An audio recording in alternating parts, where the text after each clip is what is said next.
कि उनको ये कभी भी अनुभव ना हो कि हमारा बच्चा कहीं और है। इतना प्यार दे उनको, इतना प्यार दे, क्योंकि दीदी हमारे माता पिता नहीं है ना, तो आज हमें एहसास होता है कि माता पिता क्या होते हैं। खुद गीले में सोते हैं, माँ खुद गीले में सोती है ना, और बच्चों को कहाँ सुलाती है? सूखे पे। माता पिता के एहसान को हम चुका नहीं सकते, कभी भी नहीं चुका सकते, उनके ऋण से हम मुक्त हो ही नहीं सकते। तो वो बच्चे कहते हैं कि दीदी बस बच्चों से यही कहना कि अपने माता पिता की इज्जत करें, कभी भी उनका दिल ना दुखाए। एक बच्चा पढ़ लिख के, आपको पता है, आपने एडिसन का नाम सुना है ना, पढ़ा होगा ना बच्चों, आपने एडिसन का नाम सुना है? थॉमस एडिसन सुना है ना? उन्होंने क्या बनाया था? क्या बनाया था? कमर सीधी करो। क्या बनाया था? बल्ब बनाया था। आपको पता है एक बार क्या हुआ? थॉमस एडिसन जब छोटे से थे ना, छोटे से बच्चे थे, एक बार वो अपने घर आए एक लेटर लेके, जो उनकी प्रिंसिपल मैम ने उनको दिया था। ध्यान से सुनना। और जब वो लेटर मैम ने दिया, मैम ने कहा कि ये किसको देना? अपनी माँ को देना। किसको देना? माँ को। और माँ को बोलना केवल माँ ही पढ़े। कौन पढ़े? माँ ही पढ़े, कोई और इस लेटर को नहीं पढ़े। तो माँ ने जैसे ही, वो बच्चे ने, छोटे से एडिसन थे, छोटे से, अभी उनको इतना पढ़ना नहीं आता था, अभी वो स्कूल में जाते ही थे, लेकिन बहुत शरारती थे। तो वो जब लेटर मैम का लेटर जब माँ को दिया गया, तो जैसे ही माँ ने वो लेटर पढ़ा तो माँ ना रोने लगी। क्या करने लगी? रोने लगी। किसकी माँ? किसकी माँ बच्चे? थॉमस एडिसन की माँ रोने लगी। और जैसे ही वो रोने लगी तो बेटे ने आश्चर्य होकर पूछा कि माँ क्यों रो रही हो? ऐसा क्या लिखा है इस लेटर में? ध्यान से सुनना। तो माँ ने लेटर पढ़ना शुरू किया। लेटर में क्या लिखा था बच्चों? कि उसमें लिखा था कि बेटा, इसमें लिखा है कि तू एक बहुत होनहार बच्चा है, इतना होनहार है, इतना होशियार है कि तुझे स्कूल जाने की ही आवश्यकता नहीं है। तू इतना होशियार है, तुझको पढ़ने की ही आवश्यकता नहीं है, तू इतना होशियार है, मैम ने लिखा है। और मैम ने कहा कि थोड़ी बहुत जरूरत होगी तो आप खुद ही इसको पढ़ा लेना। तो बेटा मैं आज से तुझे स्वयं पढ़ाऊंगी। तो वो माँ जो थी थॉमस एडिसन की, उन्होंने, कहते हैं कि बचपन से लेके, मैं आपको ज्यादा विस्तार में नहीं जाऊंगी, शॉर्ट में ही सुनाऊंगी। तो जब वो माँ ने बचपन से लेके बड़े तक उसको पढ़ाया, खुद स्वयं पढ़ाया, लेकिन समय बीतते समय नहीं लगता, समय बीतते समय लगता। अभी अब आंख झपकी तो पता नहीं, अभी बच्ची इतनी सी तो क्या बोलती है?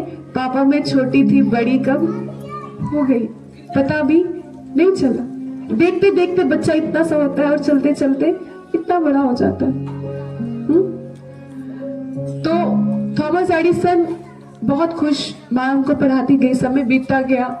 थॉमस एडिसन ने आविष्कार किए, बल्ब का निर्माण किया, बहुत बड़े आविष्कारक बन गए।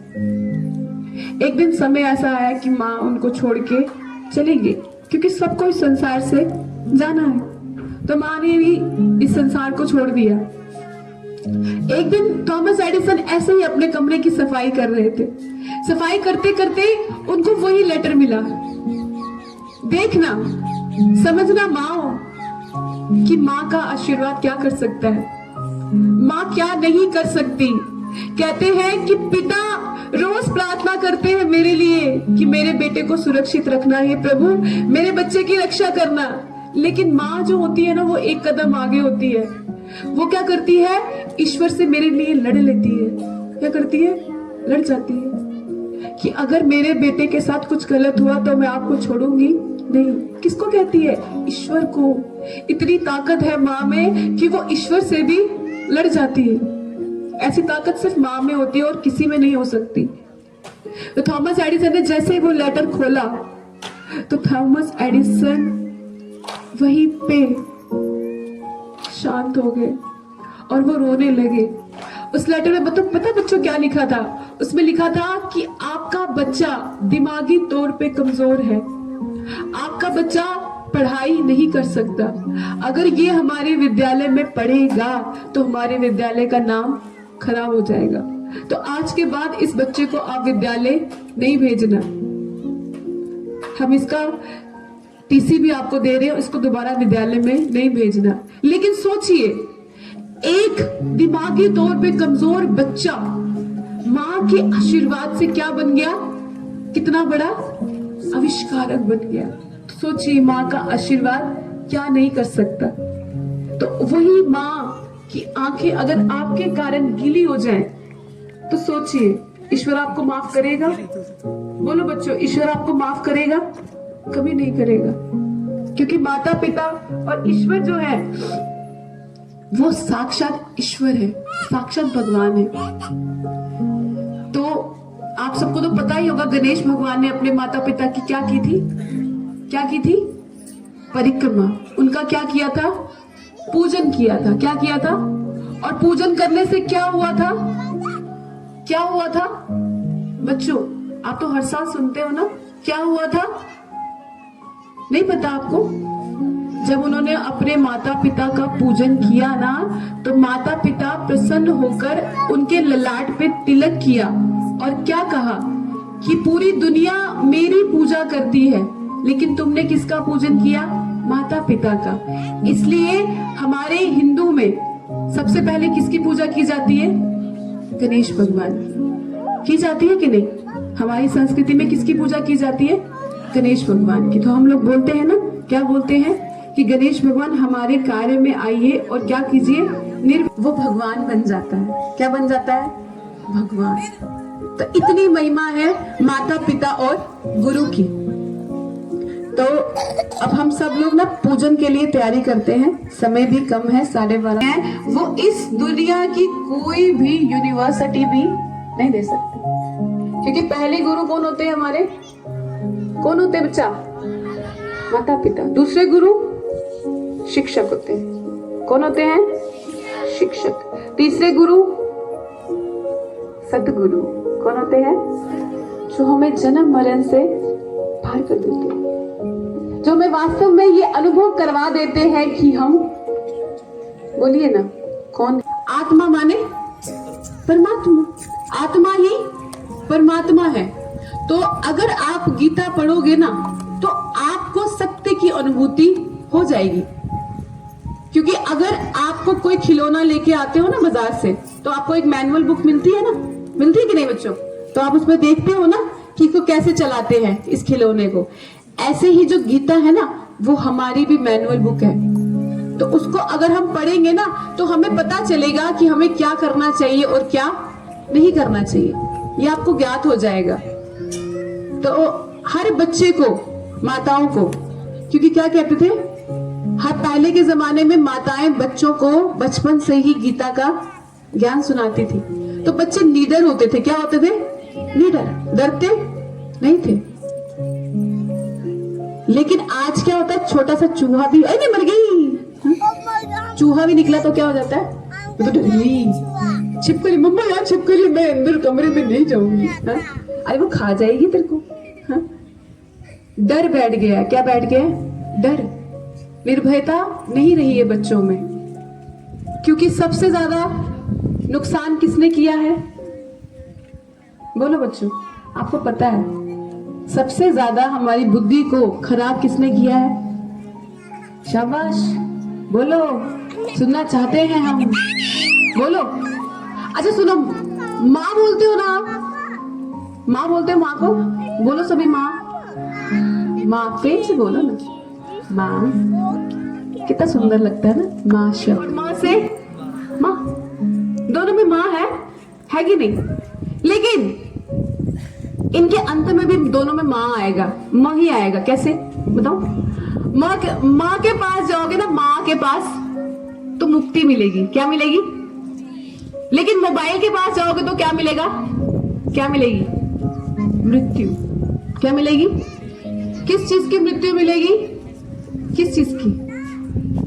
बोलिए ना। आपकी बुद्धि की मृत्यु हो जाएगी, आपकी नजरों की मृत्यु हो जाएगी, आपकी आंखें बचपन से ही क्या हो जाएंगी? क्या हो जाएंगी? अब वो गाड़ी तो आपने खरीदी नहीं, कौन सी जिसमें ब्रेक नहीं है? तो ऐसे ही अगर हमारी इस गाड़ी में भी संयम रूपी ब्रेक नहीं है कि क्या करना है और क्या नहीं करना है, ये अगर बच्चों के जीवन है, अरे मम्मा माँ मुझे उसने बोला इसलिए मैंने ऐसा कर दिया है? मुझे माफ कर दो, अपनी बुद्धि नहीं है। ऐसे कैसे तुम्हें ले गया कोई, ऐसे कैसे तुम्हारे साथ किसी ने ऐसा कर दिया, माँ उसने वो बोला ये कर ले तो मैंने कर लिया, ऐसा नहीं। बच्चों हमेशा जिंदगी में एक बात याद रखना कि जो बात आप अपने माता पिता और गुरु से छुपाओ, अपने शिक्षकों से छुपाओ, समझ लेना वो काम गलत है। क्या है? बोलो सभी बच्चे, क्या है? और जो काम आप अपने माता पिता और शिक्षकों को बताओ, समझना वो क्या है? सही है। बस इतनी सी ही कहानी है, ज्यादा आपको कुछ करने की आवश्यकता नहीं है। अगर आप अपने माता पिता को जो बात बता सको वो आप करो तो सही है, और अगर आप माता पिता से, गुरु से, शिक्षकों से छुपाओ तो समझना वो गलत है। तो आपका जीवन जो है ना अपने आप क्या हो जाएगा? उन्नत हो जाएगा। क्या हो जाएगा? उन्नत। आपको कुछ करने की आवश्यकता नहीं है। तो इसलिए कहा जाता है कि माता पिता और गुरु के एहसानों को हम चुका नहीं सकते। तो ध्यान से सभी बच्चे, फिर हम पूजन की ओर प्रस्थान करेंगे। सभी बच्चे मेरी ध्यान से बात सुनते जाना। माता पिता जो हमें दे सकते हैं, कहते हैं कि हमें दुनिया में हजारों लोग मिलेंगे। कितने मिलेंगे? हजारों, करोड़ों भी मिल सकते हैं, लेकिन हजारों और करोड़ों गलतियों को माफ करने वाले माता पिता मिलेंगे? कभी नहीं मिलेंगे। क्योंकि मैं बार बार कहती हूं कि माता पिता के होने का एहसास कभी नहीं होता। माता पिता जब तक हमारे पास है ना, उनके होने का एहसास हमें नहीं होगा, लेकिन जब वो चले जाएंगे ना तो फिर क्या होगा? फिर एहसास होगा कि मेरे माता, मेरे पिता, फिर उनकी याद आएगी। सभी बच्चे एक बार इधर उधर नहीं, ध्यान से सुनो, बस 5-10 मिनट, फिर हम लोग पूजन करेंगे। आपका ज्यादा समय नहीं लेंगे, लेकिन मैं जो आपको बताना चाहती हूँ ना वो आप ध्यान से सुनना। एक छोटा सा मैसेज है, संदेश है जो मैं आप सब बच्चों को देना चाहती हूँ, वो आप लोग ध्यान से सुनना। छोटा सा ही है, फिर हम लोग पूजन करेंगे। आप लोगों को भूख तो नहीं लगी है? भोजन किया है आपने? सबने किया है? जब पिता घर आता है ना तो बच्चे पता क्या पूछते हैं कि पिताजी क्या लाया मेरे लिए, क्या लाया? पिताजी पूछते हैं कि आज क्या क्या किया, क्या क्या काम किया। पत्नी पूछती है कि कितना कमाया, पूछती है कि नहीं, आज आपने कितना कमाया। लेकिन जब वही लड़का अपनी माँ के पास जाता है ना तो वो माँ पता क्या पूछती है? क्या पूछती है? बेटा खाना खाया था, खाना खाने का समय मिला था?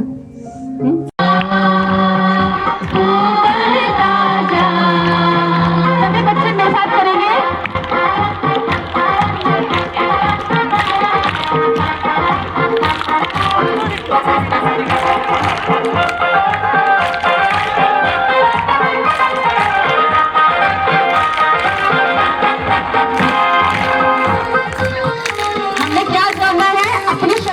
जानना है और खुद को क्या करना है? पहचानना है। तू मेरा जैसी भक्ति कर, तू किसी भी दुख से कभी ना डर। तू मेरा जैसी भक्ति कर, तू किसी भी दुख से कभी ना डर। तू जन्म जन्म के फिर ना मन तारेंगे तुझको बस गुरुवर।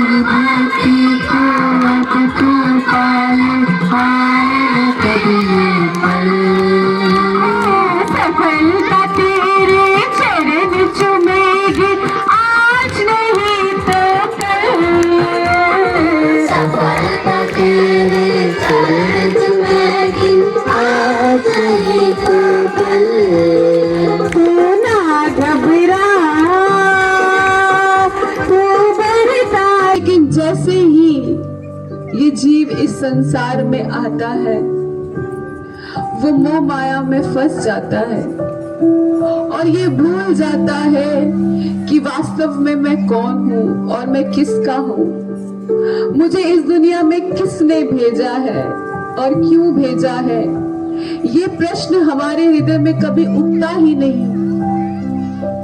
हे ईश्वर, तूने कृपा करके मुझे मनुष्य जन्म दिया तो मैं तेरी महिमा गाऊं, तेरे नाम का उच्चारण करूं। संसार के विषय में हम जान सकते हैं लेकिन ईश्वर के विषय में हम जान नहीं सकते, क्योंकि ईश्वर को जानना असंभव है और ईश्वर को केवल माना जाता है। जैसे हम छोटे बच्चे होते हैं तो हमें हमारे शिक्षक कहते हैं कि पृथ्वी गोल है, हमने देखा नहीं लेकिन हम लिख देते हैं तो हम परीक्षा में पास हो जाते हैं। ऐसे ही मान लीजिए कि ईश्वर हमारे हैं, भले वो नहीं दिखते, हवा को देखा नहीं जाता महसूस किया जाता है, खुशबू को देखा नहीं जाता महसूस किया जाता है, ऐसे ही ईश्वर को भी महसूस किया जाता है। और ईश्वर का जो स्वरूप है वो है माता पिता और गुरु। इनके सानिध्य में अगर हम रहें तो हम ईश्वर तक अवश्य पहुंच सकते हैं। अगर हम इनकी आज्ञा का पालन करें तो ईश्वर स्वयं हमारे पीछे पीछे आएगा, क्योंकि वर्धे वर्धे वर्धे वर्धे ओम ओम ओम ओम ओम ओम मम हृदय मम हृदय मातृभक्ति मातृभक्ति पितृभक्ति पितृभक्ति। पूरे शरीर पे घुमाइए। ये लगा आपके ऊपर सुरक्षा कवच। क्या लगा? सुरक्षा कवच। क्योंकि वातावरण में बहुत नकारात्मकता फैली हुई है। क्यों? क्योंकि हमारी जो युवा पीढ़ी है ना, एक बार एक संत जा रहे होते हैं और संत क्या कहते हैं, ध्यान से सुनना। छोटे बच्चे हैं, बहुत बड़ी मौज में थे ना, आनंद में थे। उन्होंने कहा अगली भी कुछ नहीं, पिछली भी कुछ नहीं, बीच वाली के बलि। रास्ते में एक साधु बैठे और ऐसा ऐसा कहते हैं। वो तो आ गए अपने, हमारी पत्नियों को ऐसा कहा, आए आग बबूला होके। इसलिए कहा जाता है कि किसी पे दोष लगाने से पहले देखो, सोचो, समझो कि वो कहना क्या चाहता है। ऐसे ही संत कहते कुछ और है और हम उसका क्या ले लेते हैं, उल्टा मतलब ले लेते हैं। लेकिन संत जो होते हैं वो हमेशा हमारे हितैषी होते हैं। कौन होते हैं? हितैषी। उनकी बात में बात होती है, उसको समझने के लिए हमारी बुद्धि इतनी सूक्ष्म नहीं है, समझना पड़ेगा। फिर वो तीनों पुरुष वहां आए और उन्होंने फिर से यही बात दोहराई, अगली भी कुछ नहीं, पिछली भी कुछ नहीं, बीच वाली की बलिहारी जो। तो जो बीच वाली का पति था ना, उसकी अभी नई नई विवाह हुआ था। उसकी पत्नी सच में बहुत सुंदर थी, पर वो हार मास के शरीर को देख रहा था ना, उसका पति। लेकिन वो संत किसको देख रहे थे? वो ईश्वर को देख रहे थे। वो किसी के शरीर को नहीं देख रहे, क्योंकि वो शरीर से परे होते हैं। अगर हम गुरु को शरीर मानते रहेंगे तो हम शरीर से पार कैसे जाएंगे? अगर हम किसी संत को शरीर रूप में देखेंगे तो शरीर रूप में वो खाएंगे, पिएंगे, चलेंगे, उठेंगे, बैठेंगे, दोष दर्शन होगा, हो जाएगा। लेकिन अगर हम उनको शरीर नहीं मानेंगे तो ही हमारा कल्याण होगा। तो माता पिता और गुरु को कभी शरीर नहीं मानना, चलते फिरते भगवान है। अभी लोग सब कुंभ करने गए ना प्रयागराज में, आज यह महाकुंभ हो रहा है, पता है आपको? क्योंकि आपके बच्चे किसकी पूजा करने जा रहे हैं? साक्षात ईश्वर की। आपके अंदर कौन बैठा है? वो ईश्वर ही तो बैठा है। आपके बच्चों के अंदर कौन है? जब माता पिता का हृदय उनके लिए आशीष निकालेगा, अपने हृदय से उनके आशीर्वाद निकलेंगे, तो यहाँ ही महाकुंभ हो जाएगा। तो किसी बुजुर्ग ने कहा गांव के कि आप रुकिए, ऐसे मत कहिए, ये कुछ और कहना चाहते हैं। तो वो बुजुर्ग उन संत के पास गए, उन्होंने कहा कि आप ये क्या कह रहे हैं? तो उन्होंने कहा सही तो कह रहा हूं, अगली भी कुछ नहीं पिछली भी कुछ नहीं, बीच वाले के बलिहारी जाओ। उन्होंने कहा कि अगली माने क्या में है, भोजन दे दोगे तो खा लेंगे, अपने लिए कुछ भी कर नहीं सकते। बुढ़ापा आएगा, गोडे बैठ जाएंगे। फिर वो जादू समझ में ना आया, ये कैसा है जादू समझ में ना आया। तेरे प्यार ने हमको जीना सिखाया, तेरे प्यार ने हमको जीना सिखाया। भगवती वासुदेवाय, ओम नमो भगवते वासुदेवाय, ओम नमो भगवते वासुदेवाय, ओम नमो भगवते वासुदेवाय, वासुदेवाय, वासुदेवाय, वासुदेवाय, ओम नमो भगवते वासुदेवाय, ओम नमो भगवते वासुदेवाय। सब बच्चे करेंगे साथ। भगवते वासुदेवाय, ओम नमो भगवते वासुदेवाय। हरि ओम, हरि ओम, हरि ओम। माता पिता जैसे तेरी चलना सिखाया, सबकी प्रथम गुरु है माँ। जय जय माता पिता, जय जय माता पिता, जीवन अपना पिता ने हमको सिखाया। हाथ घुमाएंगे क्योंकि कहते हैं ढाई अक्षर प्रेम के बड़े सुपंडित होए। प्रेम का जो अर्थ है वो केवल माता पिता ही बता सकते हैं। ये इसलिए कहा जाता है क्योंकि हमारे इस दुनिया में आने से पहले भी कोई हमसे प्रेम करने लग गया था, और वो थे हमारे माता पिता, जिनको खाली अभी एहसास हुआ था कि और देश का नाम रोशन करो। अभी माता पिता अपने गले का हार निकालेंगे और रुकिए, सब अपने माता पिता की गोद में सर रख लेंगे। सब बच्चे अपने माता पिता की गोद में सर रख ले थोड़ी देर के लिए अहोभाव से। माता पिता जो है ना, अब मेरी प्रार्थना है कोई बातें नहीं करना। अभी माता पिता भी थोड़ी देर के लिए अपनी आंखें बंद कर लेना। कोई बात नहीं, फूल है ना, फूल चढ़ाओ माता के पिता के ऊपर, फूल चढ़ाओ, फूल छिड़को अपने माता पिता के ऊपर। हाँ, अहोभाव से।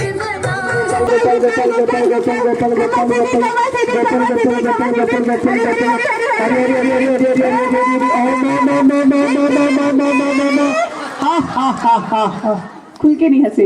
बिन फेरे हम तेरे, एक बार फिर से खुल के हंसो। बिन फेरे हम तेरे। अब ऐसे करो, हे ईश्वर